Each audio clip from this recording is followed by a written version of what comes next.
أعوذ بالله من الشيطان. إذ هم الطائفتان منكم أن تفشلا والله وليهما وعلى الله فليتوكل المؤمنون.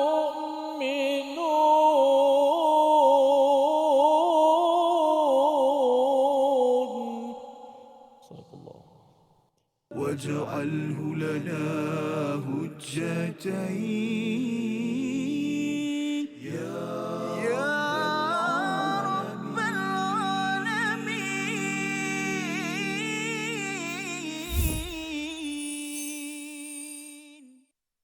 Assalamualaikum warahmatullahi wabarakatuh. Alhamdulillah wassalatu wassalamu ala Rasulillah wa ala alihi wa sahbihi wa mawalah amma ba'd. Alhamdulillah, apa khabar semua penonton-penonton yang dikasihi sekalian? Syukur banyak-banyak kita kepada Allah Azza wa Jalla dengan limpah dan kurnia serta izinnya dapat sama-sama kita pada saat dan ketika ini bersama dalam rancangan My Quran Time, Quran, Salat dan Infak. Alhamdulillah, cerita kisah makin menarik, makin panas dia punya plot dan kisahnya untuk sama-sama kita ambil pengajaran kisah-kisah yang Allah Ta'ala muatkan dalam Al-Quran, bukan daripada manusia, bahkan daripada Allah pencipta kita sendiri, dan Allah Subhanahu Wa Taala lah yang lebih layak, lebih tahu apa yang kita perlukan. Maka inilah santapan rohani kita. Hari ini kita akan belajar lagi daripada muka surat 66 bermula ayat 122. Sama-sama kita dengan doa kita, Rabbi zidni ilma.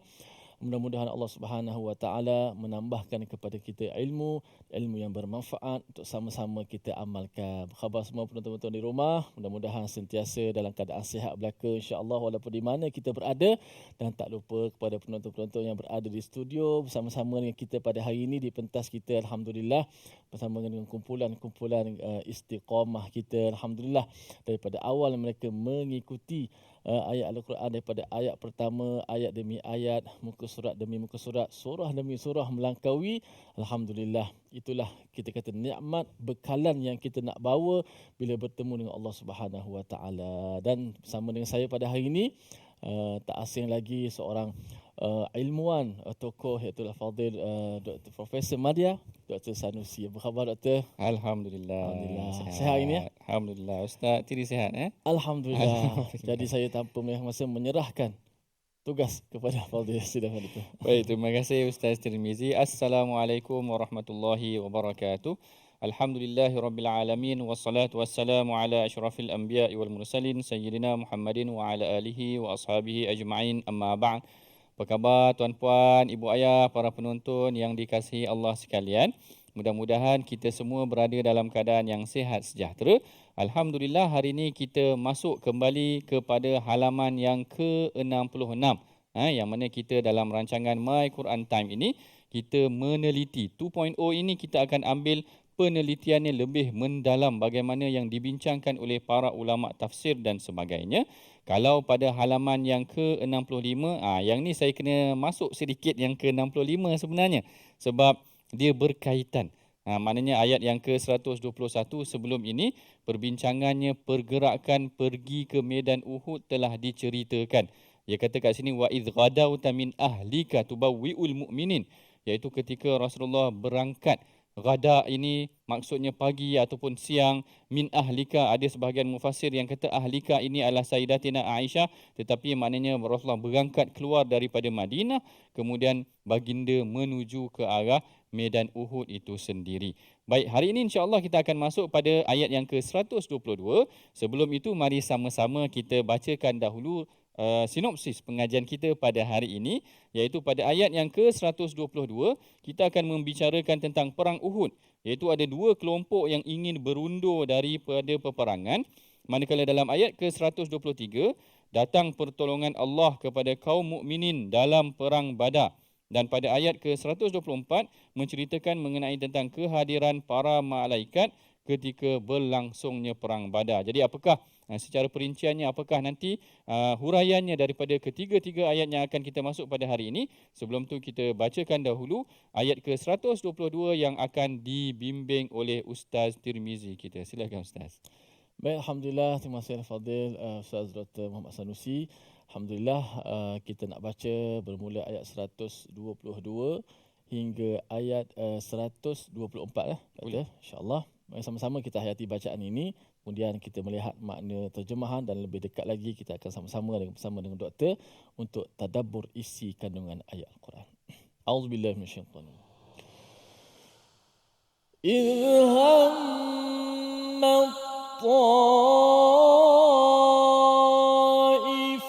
الطائفتان منكم أن تفشلا والله وليهما وعلى الله فليتوكل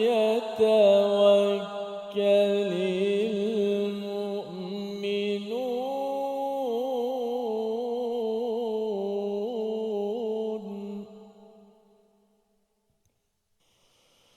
ولقد نصركم الله ببدر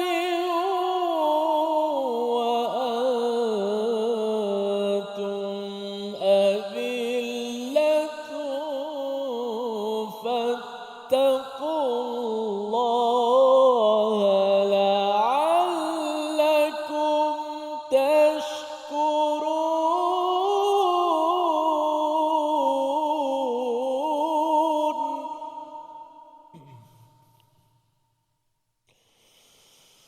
إذ تقول للمؤمنين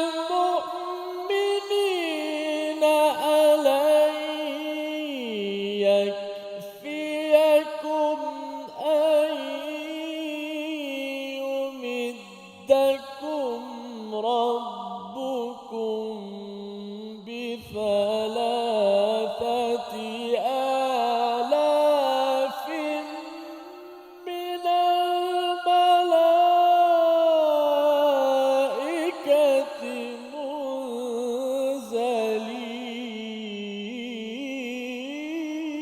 منزلين صدق الله العظيم. Sadaqallahul Azim. Pada ayat yang ke-122 Allah Ta'ala berfirman, ketika dua golongan daripada pihak kamu yang ingin berundur kerana takut padahal Allah adalah penolong mereka, kerana itu hendaklah kepada Allah sahaja orang-orang mukmin bertawakal. Perhatikan ayat ini, Allah Ta'ala ada ceritakan mengenai tentang idhammat ta'ifatan, iaitu ada dua kumpulan. Siapakah yang dimaksudkan dengan dua kumpulan ini? Gambaran mengenai tentang dua kumpulan ini tidak boleh kita dapat melainkan setelah kita tahu sedikit sinopsis daripada bagaimana berlakunya perang Uhud. Sebenarnya bila Rasulullah sebelum keluar daripada perang Uhud, baginda Nabi SAW bercadang untuk berperang di dalam Madinah sahaja. Dan pandangan ini dipersetujui oleh Abdullah bin Ubay, iaitu ketua munafik yang berada pada hari tersebut. Tetapi ketika mana sebahagian kumpulan muda yang semangat nak pergi perang kerana mereka tak dapat pergi perang Badar, jadi mereka kata kita kena pergi kepada mereka, kita kena pergi menghadap mereka, tak payah tunggu mereka datang ke Madinah, kita berlawan di luar Madinah. Lalu Rasulullah SAW mengenakan baju besi baginda. Lalu ini yang menyebabkan sebahagian sahabat merasa bersalah kerana seakan-akan mereka memaksa Rasulullah. Lalu Rasulullah pun memakai baju besi dan Rasulullah keluar. Bila mereka nak pujuk balik Rasulullah kata tak boleh dah. Memang kita kena pergi perang kerana seorang tidak sepatutnya bagi seorang Nabi yang dah pakai baju besi melainkan setelah Allah Ta'ala tentukan keputusannya setelah daripada itu. Lalu baginda Nabi SAW keluar bersama dengan 1,000 ataupun hampir 1,000 tentera umat Islam. Dan ketika dalam perjalanan itulah berlaku satu insiden di mana Abdullah bin Ubay ini tadi, dia mula rasa tak puas hati lalu dia tarik sebahagian besar daripada golongan munafik, kemudian golongan orang yang lemah iman mereka. Jadi penarikan diri ini hampir 300 orang, iaitu 1/3 daripada tentera umat Islam tarik diri daripada medan Uhud. Bayangkan hanya tinggal 2/3 sahaja, menyebabkan sebahagian daripada umat Islam ni mula rasa ragu-ragu. Inilah yang ragu-ragu, inilah yang Allah Ta'ala sebut idhamma ta'ifatan. Ada dua golongan. Siapa dua golongan tersebut? Yang pertamanya golongan daripada Bani Salamah. Bani Salamah ni dikatakan daripada kabilah Khazraj, manakala satu kumpulan lagi dinamakan sebagai Bani Harithah. Bani Harithah ini adalah daripada kaum Aus, yang mana mereka berdua ni sebenarnya memang mempersiapkan diri untuk pergi perang, tapi dah disebabkan diragukan oleh Abdullah bin Ubay ni tadi, mereka dah teragak-agak. Lalu Allah Ta'ala menceritakan tentang situasi ini. Allah Ta'ala kata idhamma ta'ifatan, ada dua golongan yang ingin undur diri kerana mereka bimbang, takut kalau mereka kalah, padahal Allah Ta'ala lah melindungi mereka. Jadi bila cerita tentang ayat ini, Saidina Jabir ada cerita, dia kata aku suka sangat ayat ni. Aku suka sangat ayat ni kerana dalam ayat ni Allah Ta'ala ceritakan tentang kaum Ansar. Allah Ta'ala kata wallahu waliyuhuma, Allah Ta'ala adalah pelindung orang Ansar ni tadi. Jadi dia kata aku, walaupun ayat ni sebenarnya ceritakan tentang dua golongan yang nak tarik diri daripada medan perang, tapi sebenarnya dia mengangkat kemuliaan Ansar. Sehingga Allah Ta'ala kata wallahu waliyuhuma, Allah Ta'ala akan melindungi golongan ini. Dan Allah Ta'ala tutup, Allah Ta'ala kata jangan takut, wa 'alallahi falyatawakkalul mu'minun, ke atas Allah sahajalah tempat untuk kita bertawakal itu tadi. Jadi di sini kita dapat sedikit gambaran mengenai tentang dua golongan yang nak menarik diri daripada perang Uhud, tetapi Allah Ta'ala tenangkan jiwa mereka. Akhirnya Allah Ta'ala melindungi mereka. Ini adalah sebahagian penjelasan daripada ayat ke-122. Kita berehat dahulu seketika. My Quran Time, Quran, Salat, Infak. واجعله لنا هجتين يا رب العالمين.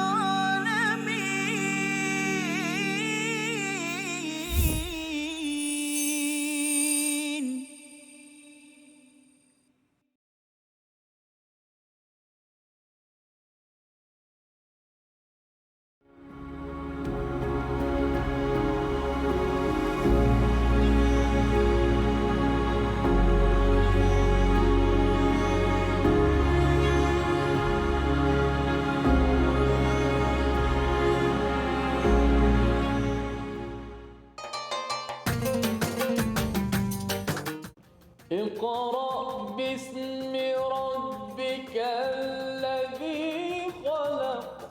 Hayati isi kandungan Al-Quran dalam My Quran Time. Setiap hari jam 12.30 hari di TV9 dan saluran Astro 149. Quran, Salat. Infak.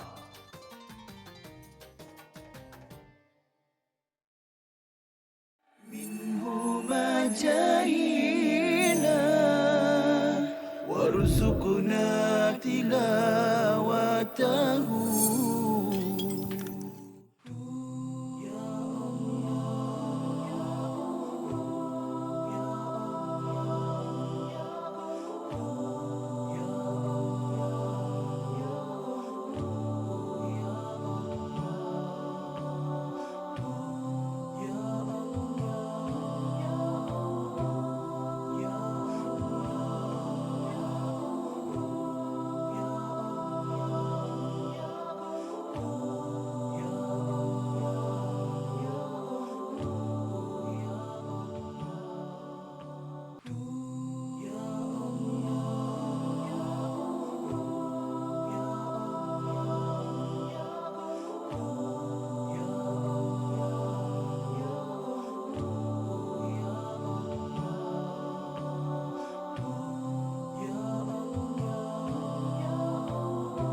واجعله لنا هجتين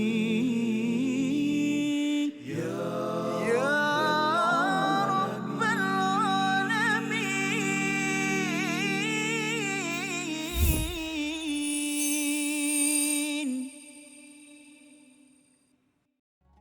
Alhamdulillah, kita bertemu lagi dalam rancangan My Quran Time, Quran, Salat, Infak. Kita tadi sebelum ini kita telah membicarakan mengenai tentang ayat yang ke-122. Terdapat dua golongan yang dikatakan mula ragu-ragu ingin berundur diri setelah melihat Abdullah bin Ubay, maknanya meragukan kumpulan tentera umat Islam. Maka mereka pun teragak-agak. Lalu Allah Ta'ala menetapkan jiwa mereka dan akhirnya mereka terus berjuang bersama dengan tentera umat Islam. Dan menarik juga untuk kita pelajari daripada ayat ini sebenarnya bagaimana sekiranya kita ragu-ragu, kita mohon doa kepada Allah. Maknanya kita bimbang akan keputusan kita ni betul ataupun tidak. Kita bincang dengan orang saleh pun penting juga. Kerana dalam sebahagian tafsir ada menyebutkan sebenarnya bila sebahagian mereka ni dah mula ragu-ragu, ada daripada mereka yang berjumpa dengan Rasulullah sallallahu alaihi wasallam. Jadi bila dah jumpa dengan Rasulullah beri sedikit penerangan, akhirnya menetapkan, sabatkan jiwa mereka, akhirnya mereka meneruskan peperangan dalam medan Uhud. Dan kita semua tahu medan Uhud ni adalah medan yang sangat luar biasa. Kenapa Allah Ta'ala ceritakan? Kerana Allah Ta'ala nak ingatkan kepada umat Islam bagaimana sebenarnya medan Uhud ni nikmat yang Allah Ta'ala berikan kepada mereka adalah sangat besar. Iaitu kalau kita tengok sebenarnya kecederaan ataupun kekalahan yang menimpa umat Islam ni sangat menyedihkan. Kalau kita boleh bayangkan Rasulullah sallallahu alaihi wasallam sendiri cedera teruk juga, kalau boleh dikatakan cedera teruk di dalam medan Uhud ini tadi. Kalau kita tengok sebenarnya Rasulullah sallallahu alaihi wasallam cedera pada pipi baginda, cedera pada bibir baginda. Bayangkan yang buat ini adalah Ibnu Qami'ah, seorang lelaki yang memang tekad dia ambil batu, dia baling kepada Rasulullah sallallahu alaihi wasallam. Ada yang kata dua orang, sama ada Ibnu Qami'ah ataupun ada yang kata Utbah bin Abi Waqqas. Utbah bin Abi Waqqas, yang mana salah seorang daripada mereka lempar batu sampai kena topi besi. Boleh bayang topi besi ni, saya suka bincang dengan student saya, kalau pakai topi besi ni, cuba kita pukul, kalau kita minta seorang pelajar kita pakai helmet, kita hentak sampai pecah, macam mana keadaan dia macam tu kan. Maknanya perlukan satu hentakan yang kuat. Dan orang yang kena tu macam mana? Macam ni yang kena kepada Rasulullah, sehingga kan tertusuk bekas sama ada batu ataupun bekas topi besi tu ke dalam muka Rasulullah dan digigit oleh Talha ataupun Abu Ubaidah Al-Jarrah yang gigit. Talha kalau tak salah saya yang cabutkan sehingga patah gigi dia. Boleh bayangkan nak gigit kepada luka yang kena kepada Rasulullah sallallahu alaihi wasallam. Yang ini yang disebutkan oleh Al-Imam Qurtubi, yang mana dia katakan Malik bin Sinan yang sedut darah pada kecederaan Rasulullah, manakala fantaza'ahuma Abu Ubaidah yang wa'adda alaihima bisanatai, maknanya gigit dengan gigi dia, bekas topi besi yang tertusuk pada muka Rasulullah tercabut sekali dengan gigi dia sekali. Allahu akbar. Macam mana sanggup seorang yang Allahumma salli ala sayyidina Muhammad, seorang yang begini dibuat kepada seorang nabi. Maknanya macam tu sampaikan Rasulullah sallallahu alaihi wasallam merasa terkilan juga atas apa yang dikenakan kepada baginda, dicampaknya ataupun dibaling batu sehingga terundur Rasulullah dan masuk ke dalam lubang. Ketika itulah datangnya Talha yang menundukkan belakangnya untuk dipijak oleh Rasulullah kerana Rasulullah dah tak boleh nak keluar. Bayangkan kecederaan begitu, tetapi Allah Ta'ala ceritakan tentang ini adalah nikmat yang Allah Ta'ala lindungi mereka. Lalu Allah Ta'ala datangkan pula kisah mengenai tentang perang Badar.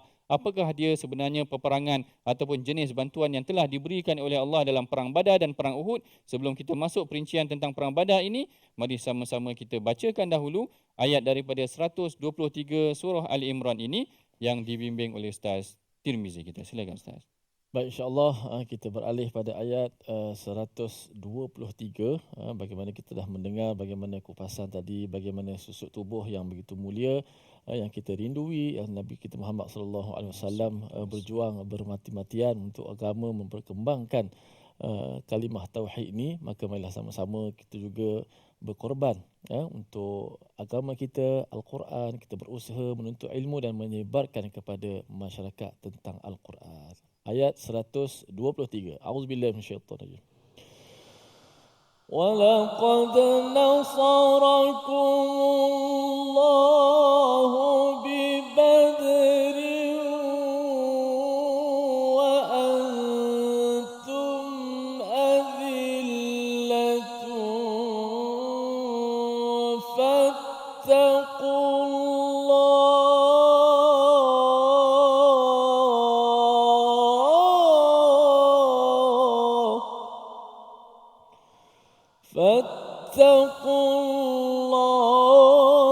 لَعَلَّكُمْ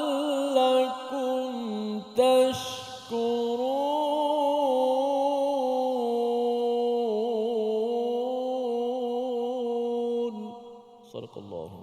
Sadaqallahul Azim. Dan pada ayat ke-123, dan sesungguhnya Allah telah menolong kamu dalam perang Badar padahal kamu dalam keadaan yang lemah. Kerana itu bertakwalah kepada Allah agar kamu bersyukur. Kalau tadi Allah Ta'ala dah datangkan sedikit selingan ataupun penceritaan yang detail juga kita katakan mengenai tentang perang Uhud ini tadi. Kemudian Allah Ta'ala datangkan sedikit selingan mengenai tentang perang Badar. Kalau perang Uhud ini digambarkan mengenai tentang bagaimana Rasulullah cedera, para sahabat ramai yang syahid, yang sangat menyedihkan juga. Seperti mana yang diceritakan oleh Al-Imam Malik, sebenarnya 70 orang yang syahid daripada perang Uhud itu kebanyakannya adalah daripada kaum Ansar. Bayangkan kaum Ansar ni asalnya memang mereka tak nak pergi sebab ini pada pandangan mereka, macam Abdullah bin Ubay kata, ini masalah antara Muhajirin dengan Muhajirin, Quraisy dengan Quraisy. Kenapa pula kami Ansar ni Madinah nak kena terlibat? Tiba-tiba berlakunya perang Uhud, ramai dalam kalangan mereka pula yang syahid.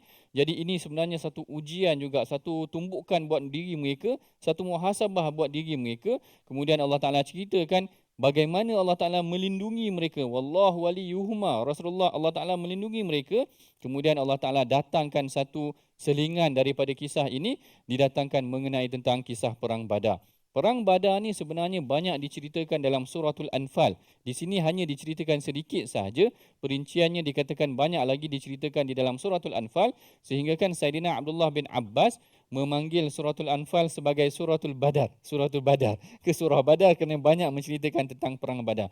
Walaqad nasarakumullahu badrin. Dan Allah Ta'ala telah membantu, menolong kamu dalam perang Badar. Badar ni mana datangnya perkataan Badar ni?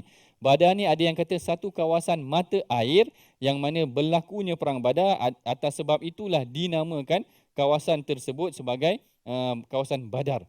Ada yang kata sebenarnya Badar ini adalah nama pemilik telaga tersebut, lelaki daripada Bani Juhainah. Jadi namanya adalah Badar, lalu dia dikatakan memiliki telaga-telaga tersebut. Lalu tempat tersebut dinamakan sebagai Badar juga, kawasan di mana satu kawasan yang memang mempunyai beberapa tempat kawasan air ataupun mata air.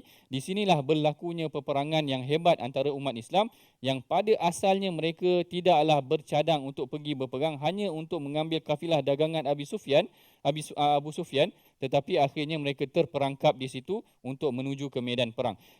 Lalu Allah Ta'ala kata, walaqad nasarakumullahu bibadrin wa antum adhillah. Allah Ta'ala sebut kat sini, azillah ni maksudnya sini kurang ataupun lemah. Kalau terjemahan dia kat sini adalah lemah, tetapi menurut sebahagian tafsir ianya adalah qillah. Qillah ni maksudnya kurang lah, maknanya bilangan kamu sangat kurang. Sangat kurang ni sehingga kan tentera berkuda hanya ada 2 je. Macam mana nak pergi perang ada 2 ekor kuda je. Maknanya ada kuda Zubair dan kuda Miqdad. Hanya ada 2 ekor kuda saja. Nak bertempur dengan tentera yang dah ready dengan pertempuran tu memang tak boleh menang punya. Jadi kat sini Allah Ta'ala nak membayangkan bantuan-bantuan yang Allah Ta'ala datangkan daripada malaikat. Yang ini yang akan disebutkan dalam ayat yang seterusnya. Bagaimana ini sebenarnya memberikan peringatan buat umat Islam bahawa sebenarnya Badar ini adalah satu Yaumal Furqan. Hari pemisah antara kebenaran dan kebatilan. Allah Ta'ala datangkan antaranya insiden-insiden kedatangan malaikat. Ini adalah satu perkara yang mungkin kita pernah dengar, mungkin kita tak pernah dengar. Yang diriwayatkan oleh Al-Imam Qurtubi mengenai tentang kisah seorang lelaki yang sedang mengejar tentera musuh. Yang mana yang ini diriwayatkan daripada Abu Zamil. Dia kata, aku mendengar fahaddatsani Ibnu Abbas. Dia kata, bainama rajulun minal muslimin yauma idzin yashtaddu fi athari rajulin minal musyrikin. Ketika seorang tentera muslim ini sedang kejar tentera musyrikin, tiba-tiba idz sami'a darbata bis-saut. Tiba-tiba dia kata, aku terdengar bunyi hentakan. Hentakan daripada satu hentakan bis-saut ni dengan bunyi barang yang dihentak, pemukul itulah tadi. Lalu dia kata, fa nazara ilal musyrik amamahu fa kharra mustalqiya. Dia kata, aku sedang tengok orang musyrik yang berada di hadapan aku, tiba-tiba dia terlentang ataupun terjatuh begitu. Fa nazara fa idza huwa qad khatama anfu. Maknanya bila dia tengok hidung dia dah pecah, hancur, dan dalam keadaan dia kata wasyaqqa wajah, dan pecah wajah dia, qadarbatis saut, seperti seakan-akan ada orang hentak muka dia tu tadi. Ini adalah kejadian yang berlaku, dia adalah saksi hidup kepada kejadian aneh yang berlaku. Tiba-tiba sedang mengejar musuh, musuh terus terlentang sahaja. Bagaimana yang diriwayatkan oleh Al-Imam Qurtubi ini, beberapa riwayat yang lain lagi menceritakan jenis-jenis ataupun bantuan-bantuan yang dihadirkan oleh Allah Ta'ala melalui malaikat, menceritakan bagaimana insiden itu sebenarnya diambil, ada divine intervention, ada campur tangan ilahi dalam memberikan kemenangan pada perang Badar. Ini sedikit perbincangan daripada ayat yang ke-123. Sebelum kita akhiri perbincangan pada sesi kali ini, kita sama-sama saksikan ayat pilihan kita ataupun sesi mu'jam kita pada hari ini. Apakah perkataan pilihan kita? Iaitu perkataan pilihan kita adalah fashala. Fashala yang disebutkan di dalam ayat yang ke-122, idhammat ta'ifatani minkum an tafshala. Yang mana fashala ni maksudnya takut, lemah ataupun gagal. Kataan ini disebutkan sebanyak 4 kali di dalam Al-Quran, termasuklah di dalam surah Ali Imran dan juga suratul Anfal. Fashal ini maknanya gagal pun ya.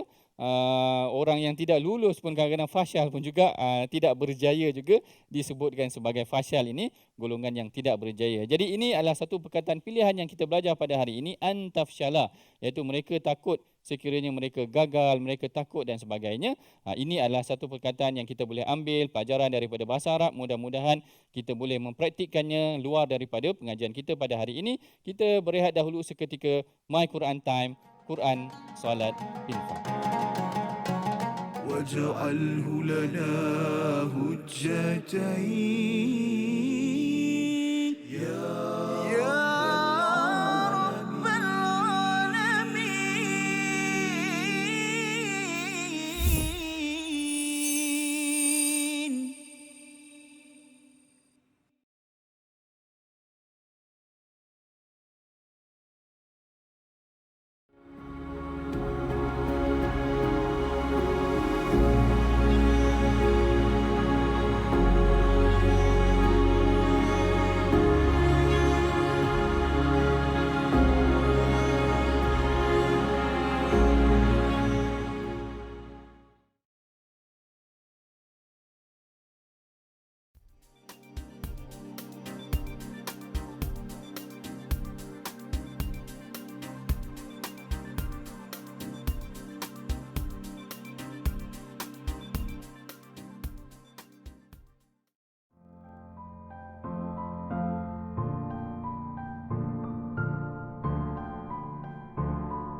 جاهينا وارزقنا تلاوته. Hadis ni dikategorikan sebagai hadis palsu kerana dia mempunyai ciri-ciri hadis palsu, iaitu amalan yang ringkas saja, maknanya satu amalan tetapi ganjarannya seperti ganjaran pahala Nabi Ibrahim. Masya Allah, macam tu Ustaz Usai ni. Seakan-akan Ustaz Usai ni malam ke-8 solat tarawih dapat pahala Allah. Nabi Ibrahim terus. Yang menariknya doktor, saya pernah ada buku ni. Masya Allah. Saya pernah ada buku ni, dia kata malam pertama pahala ni sebegini kan. Betul. Tapi dulu kita tak berapa nak belajar sangat kan. Jadi kita dah tahu tentang kata hadis yang viral tapi tak sahih ni, kita ambil lah iktibar kan. Betul, betul. Yang ni yang sangat penting kita belajar tentang pengajian hadis ni tuan-tuan. Barangkali sebelum ni banyak juga tersebar hadis-hadis yang kita biasa dengar dalam masyarakat, tetapi kita bimbang hadis-hadis ini adalah hadis yang tidak kena ataupun tidak benar. Dan salah satu ciri-ciri hadis yang tidak betul ataupun palsu ini, seperti mana yang disebutkan dalam slide itu tadi, ganjaran yang sangat besar terhadap satu pahala, terhadap satu amalan yang kecil. واجعله لنا هجتين يا رب العالمين.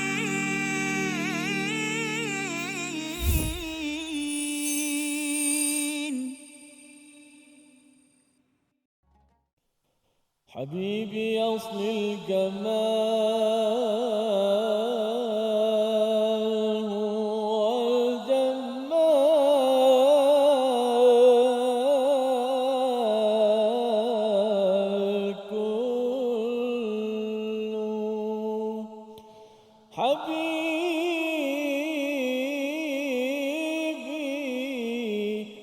حبيبي أصل الجمال هو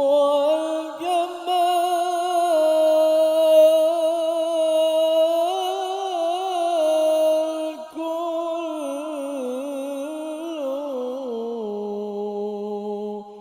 عشاق جمال النبي سيدنا النبي فيهم سر الهدى سر الكتاب فيهم جمال النبي سيدنا النبي فيهم سر الهدى والرضا سر الكتاب فيهم اللهم صل على سيدنا محمد وعلى آل سيدنا محمد. Alhamdulillah. Kita kembali dalam My Quran Time, Quran, Salat dan Infak. Alhamdulillah, kita dah dengar kupasan tadabbur daripada ayat 122 dan 123.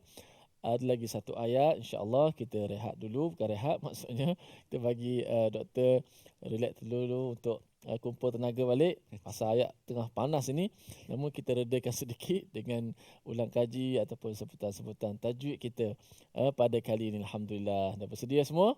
Penonton di rumah dan juga di studio? Okey? Ready semua? InsyaAllah. Okey.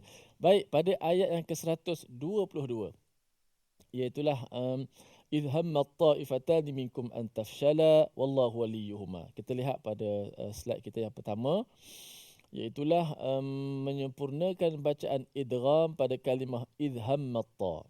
Idh hammat ta'ifatani, yang mana imam kita, Imam Hafs an Asim membacanya secara idgham. Apabila ada huruf ta mati bertemu dengan ta.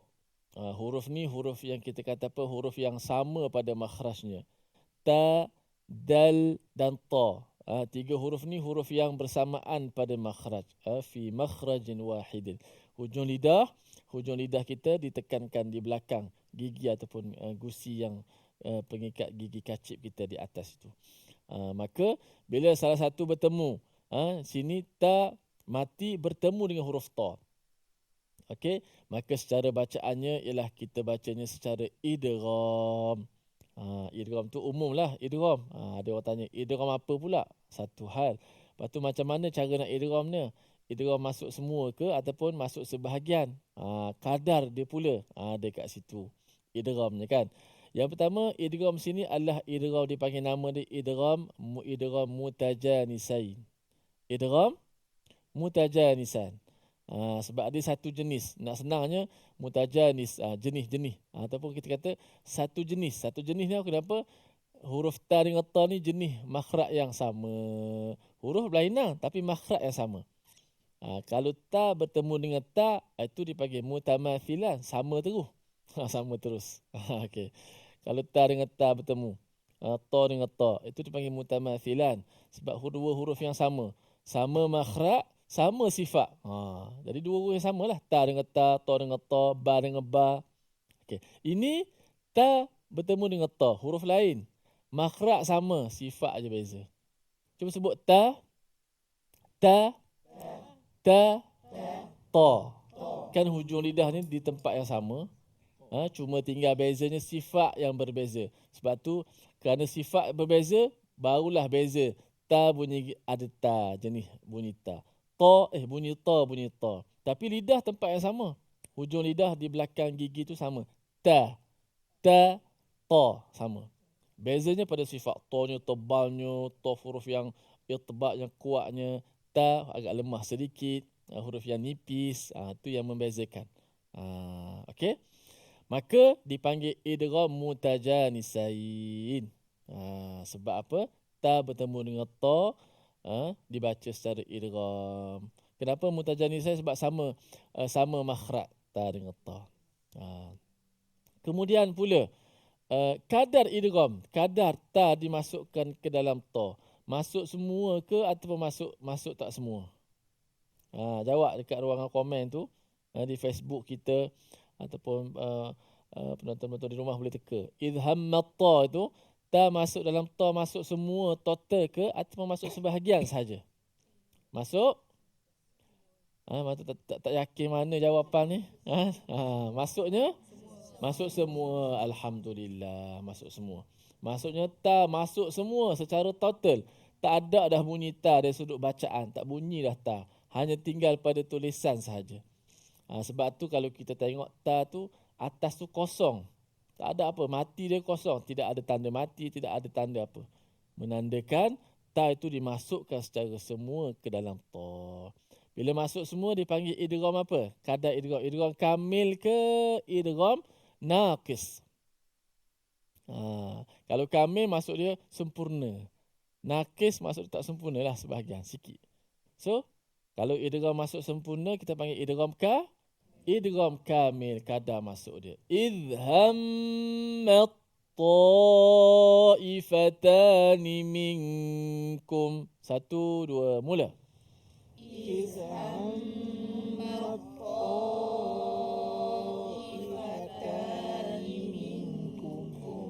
إذ هم الطائفتان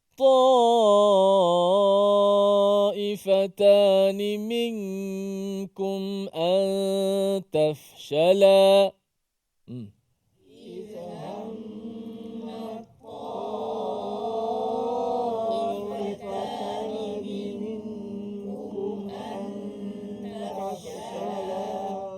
إذ هم الطائفتان منكم أن تفشلا.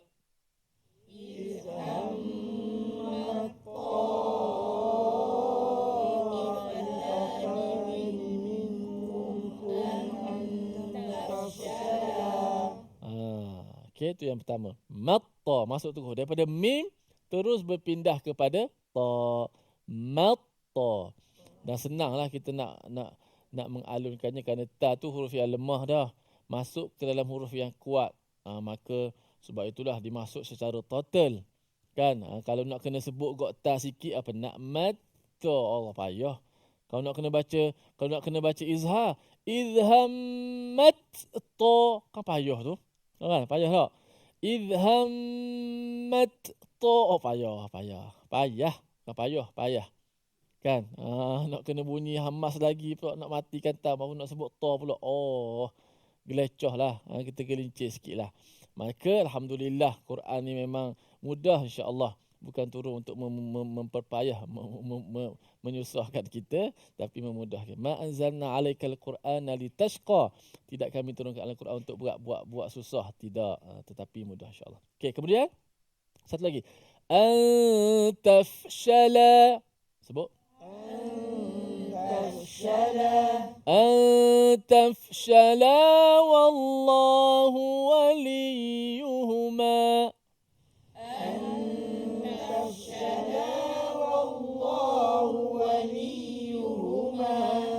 Belawang ni. Antafshala wallahu waliyuhuma.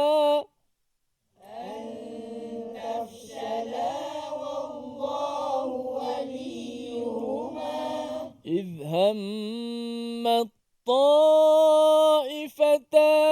منكم أن تفشلا والله وليهما. إذ هم الطائفتان منكم أن تفشلا والله وليهما. Walaupun huruf fa tu agak lemah. Antaf, angin dia agak lemah sedikit berbanding angin shin. Shin tu walaupun dia berangin lemah juga, tapi dia ada sifat tafashi, hemburan tu menjadikan dia agak kuat sikit. Tafsha, jangan tergelangkan fa. Antashala, bunyi shin je. Antashala, tashala. Antafshala wallahu waliyuhuma.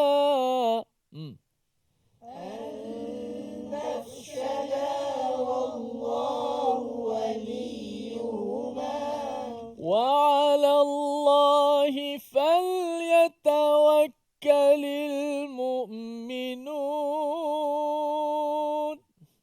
وعلى الله فليتوكل المؤمنون.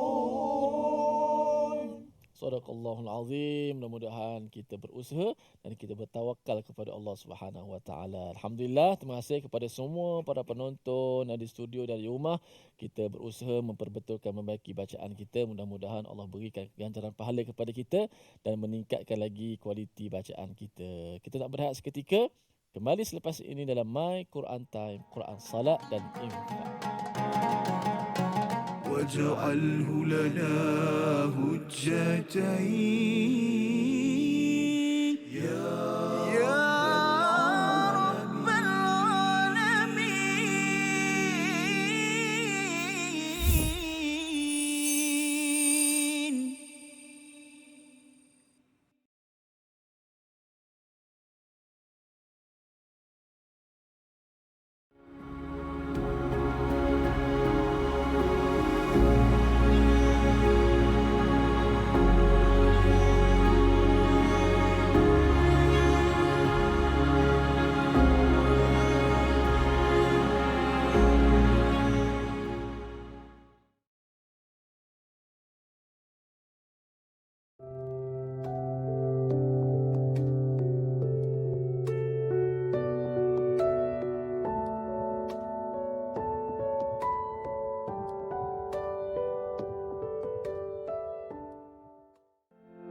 جاهينا وارزقنا تلاوته.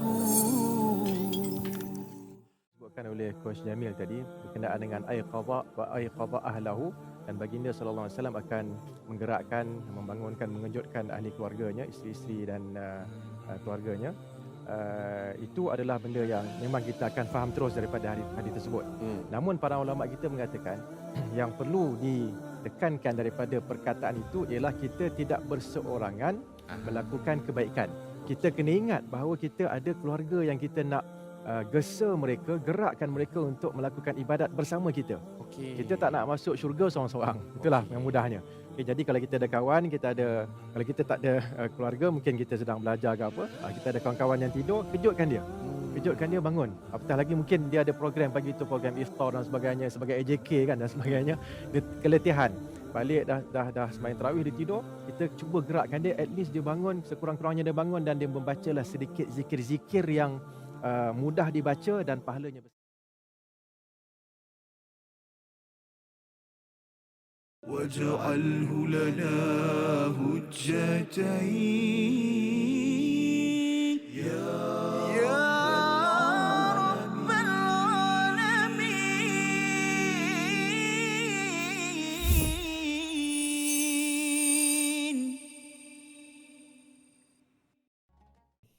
Alhamdulillah, bertemu kita lagi dalam rancangan My Quran Time, Quran, Salat, Infak. Kita baru sebentar tadi membincangkan, bahkan secara praktikalnya kita mengamalkan bacaan tajwid kita dan kita memperbetulkan bacaan-bacaan Al-Quran kita.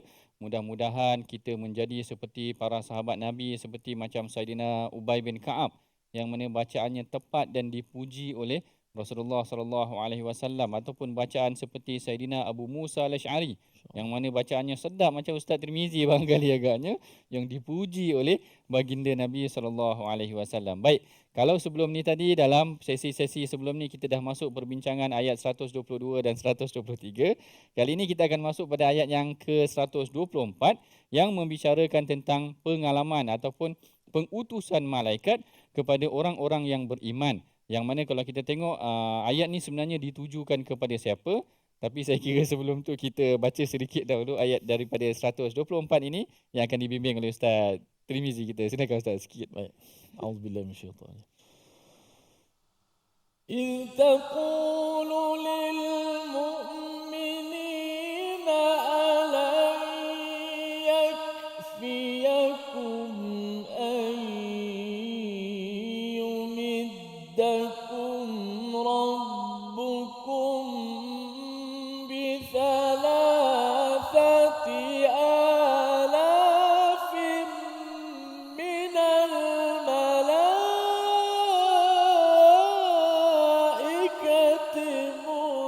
منزلين.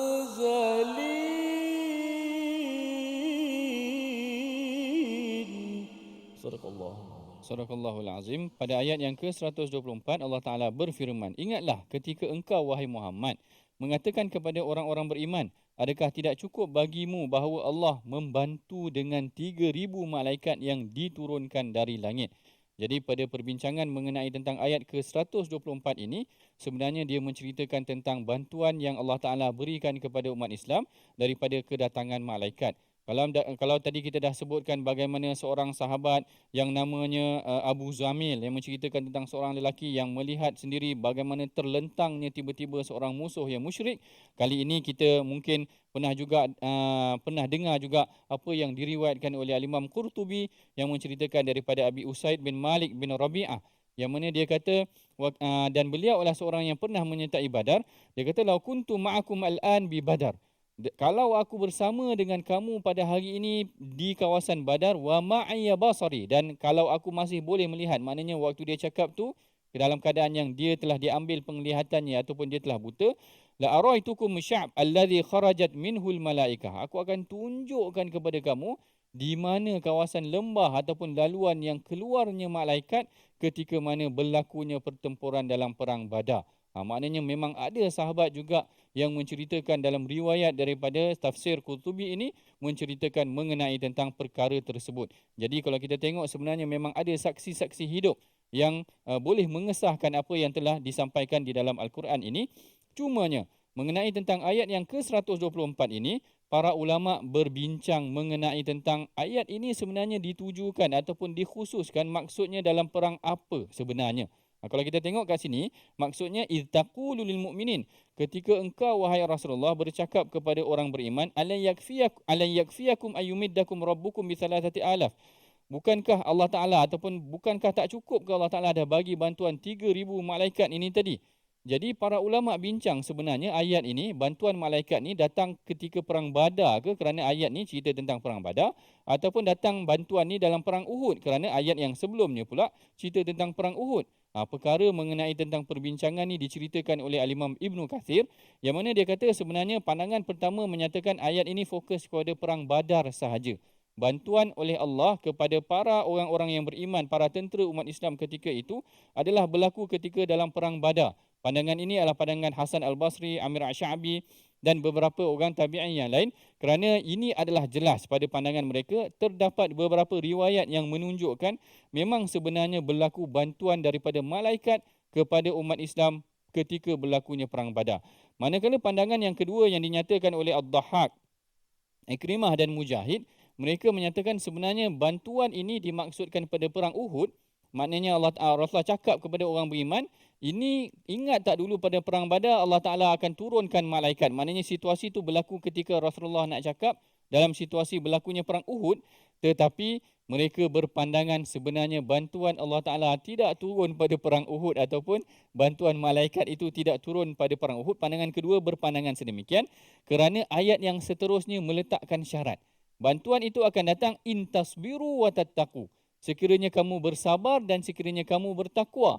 Dalam keadaan ketika itu digambarkan bagaimana sebahagian tentera umat Islam lari daripada kawasan yang diperintahkan oleh Rasulullah.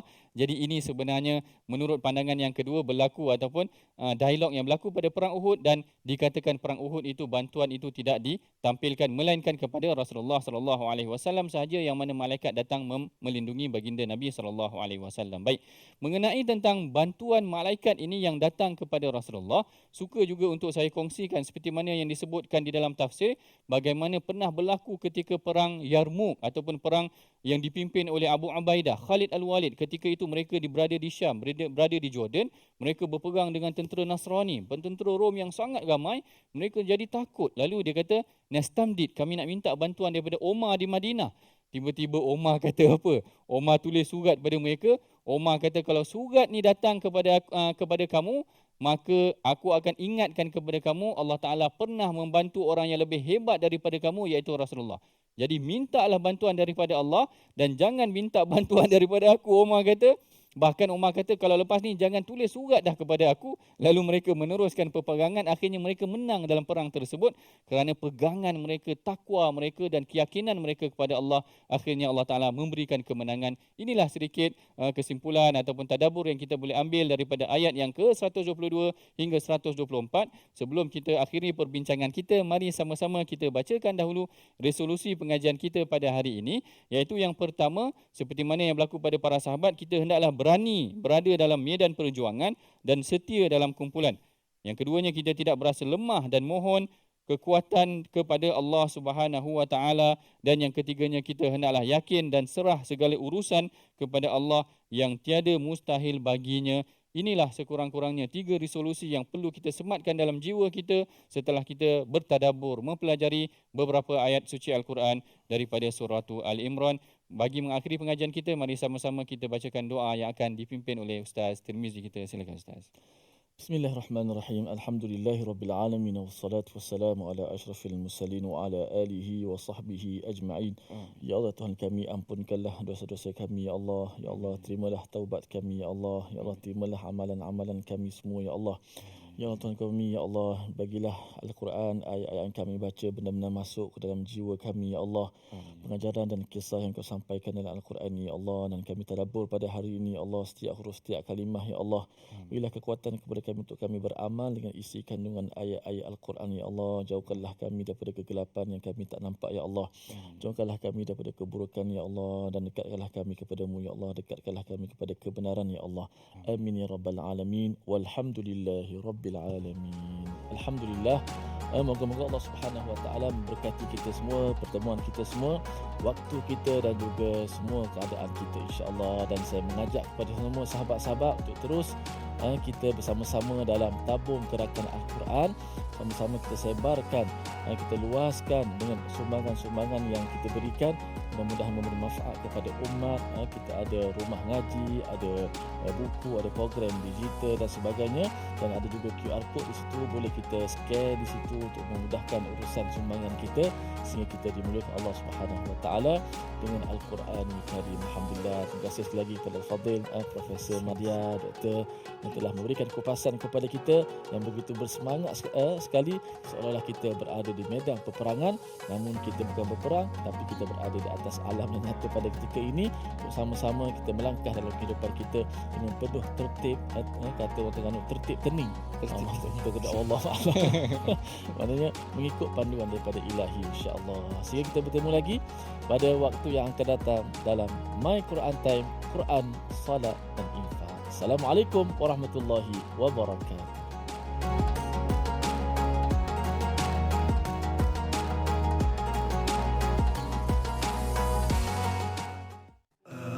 آناء الليل وأطراف النهار واجعله لنا هجتين